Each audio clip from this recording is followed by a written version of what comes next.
Bonjour! Nous voici revenus à notre capsule du dimanche matin. On continue avec les bébites qu'on a rentrées sur nos plantes, vois-tu, dans la maison. Et cette semaine, on va parler d'une qui est réellement détestable, une chienne sale de la pire espèce, que beaucoup de monde ont connu dehors et qu'on retrouve encore en dedans, le puceron. Alors, ceux qui ne savent pas c'est quoi, regardez bien, ça, c'est des pucerons.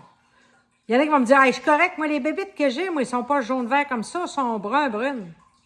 Mais là, regarde, il y en a de cette couleur-là et tout. Donc, si tu as des pucerons, attends pas d'être infesté de pucerons. Beaucoup, les pucerons vont attaquer les hibiscus, exemple, ou à peu près toutes les plantes, les érables de maison.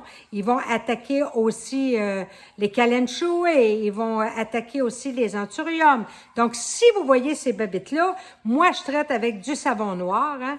Donc, on peut l'acheter prêt à l'emploi sur le commerce, vous pouvez l'avoir sur Internet, ou vous achetez le concentré. Si vous achetez le concentré, on met 5 cuillères à soupe de ce concentré-là pour 1 litre d'eau tiède. Et là, on va mélanger ça et on va puicher dessus et dessous la plante, après l'avoir isolée des autres.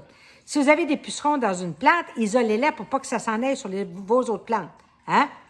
Donc, on va attendre 4, 5 jours, 6 jours. On retourne voir. Si on en voit encore, on y redonne une shot de savon noir. Lâchons pas. Parce que laissez-moi vous dire que si vous en laissez 2 qui sont pas du même sexe sur une branche, fiez-vous sur moi qui attendront pas pour faire des petits, ils vous le demanderont sûrement pas.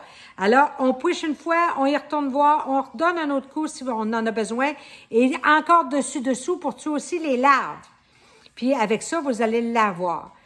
N'oubliez surtout pas que si vous laissez des pucerons sur une plante, puis vous agissez pas, il va très vite, ça va se répandre partout dans vos autres plantes, parce que le puceron, quand il vient trop peupler en colonie, il devient avec des ailes, il peut voler vers les autres plantes.